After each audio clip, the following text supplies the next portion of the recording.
another new firearm to show you today. Some of you recognize it, some of you don't. It's a semi-auto Swedish K build from MK Gun Mods down in Florida, the same that did the Sterlings. Oh, excuse me, the Stens. It was in the Sterling and Sten video.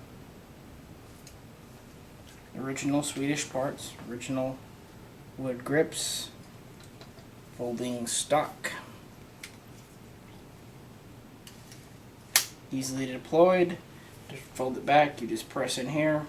It's kind of stiff, kind of like an Uncle Wheel, just kind of with your shoulder, like that. Nice positive, no wobble. Has a rubber plastic cheek piece here for shooting. Since it's built from an original kit, it has most of the original features.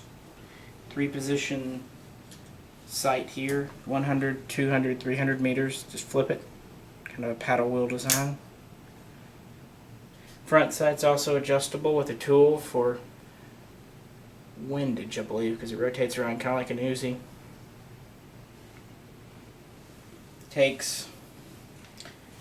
This has the mag well installed. You can pull the mag well out by pulling this U-clip out, and then you can take drums or coffin mags. But just for right now, it takes Xiaomi sticks. This is a Swedish mag without the lanyard base plate. Insert it in. The mag well's a little stiff, but not bad. It has a faux selector on the side. You can see right here. Like an M45D variant, which was a select fire semi-auto full. The kits were D variants, also the variant used in Vietnam. Unfortunately, the ATF made us weld it in position. We were hoping to be able to use it for safety, but ATF said it has to be fixed, so it's fixed. For your safety, just like the original SMG, there's a J-hook slot. Hook it up like that, and you're ready to go. There we go. It's a little bit in front of the striker, so you can cock it and hook it, or you can hook it and still uncocked. So you have your options there. It is a striker fired gun.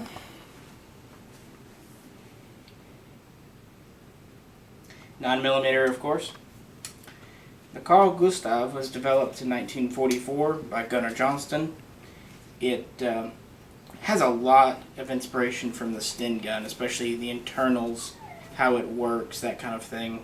Of course, it has some inspiration from the Xiaomi, because Sweden was producing a licensed version of the Xiaomi, the M3739, for a few years. They made a few 100,000 of those. So that's the reason it takes the similar magazines. The first ones were used with the 50-round coffin Xiaomi mags, and then at the same time they were getting these trapezoidal 36-round sticks in development. So once these came out, they went to magwell. The earliest M45s had a removable magwell. Later on, they pinned it in place. This one, the MK Gun Mods, is still removable, just so we can use coffins and, more importantly, drums in them. You just pull this out and it slides out, and you have full access there, like on a Xiaomi.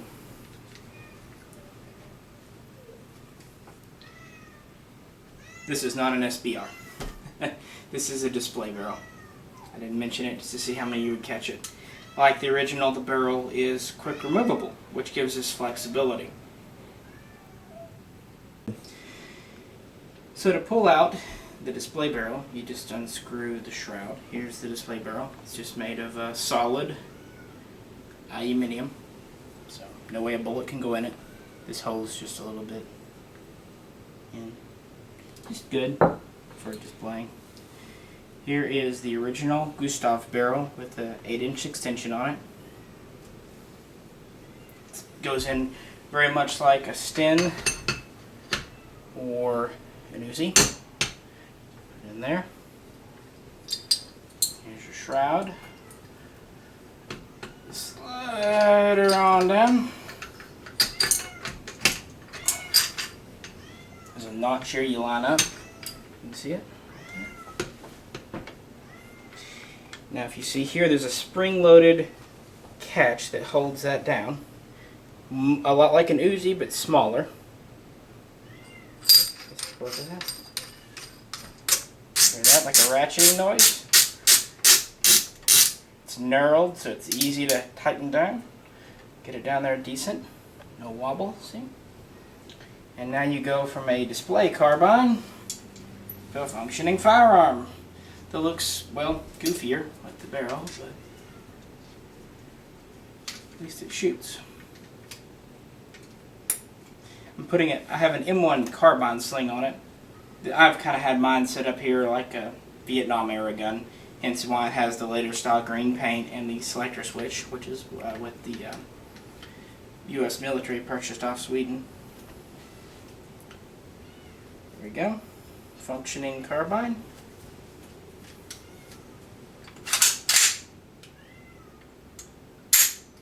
Decent trigger pull for what it is. This is the original trigger. Another beauty of these is they don't require many U.S. parts to be legal because there aren't many countable parts on it. I think it only needs 2 or 3, and with the modified bolt and the receiver tube U.S. made, we're already there. The grips are pre-finished originals. The barrel is of course extended. This is a U.S. extension. I always kind of wanted one of these. The kits have been out for a while. Apex has had them. What a Country has had them. A few other places. FTR I think had some. They're really nice kits. These were the official submachine gun of Sweden from 1945 up all the way through really Desert Storm and beyond. They started to be phased out in the late 90s and were officially retired in various service units of Sweden from about 2003 through 2007. It was the last official submachine gun of Sweden. After this, it was more or less replaced by the AK-5, which was a FNC clone. And unfortunately, if people like submachine guns, the proliferation of light, compact 5.56 caliber guns kind of did away with the SMG. I mean, what's the use? I mean, when you can have a gun that fires a more powerful round that's the same size or even smaller, just as reliable, just as high capacity. It's kind of the death knell of the submachine gun. So that's why a lot of these kits have hit the market. But I'm happy with it. It fits my Swedish collection and my Vietnam collection. Obviously, as you saw, that if I wanted to SBR it later on, it will be a pretty easy project to do.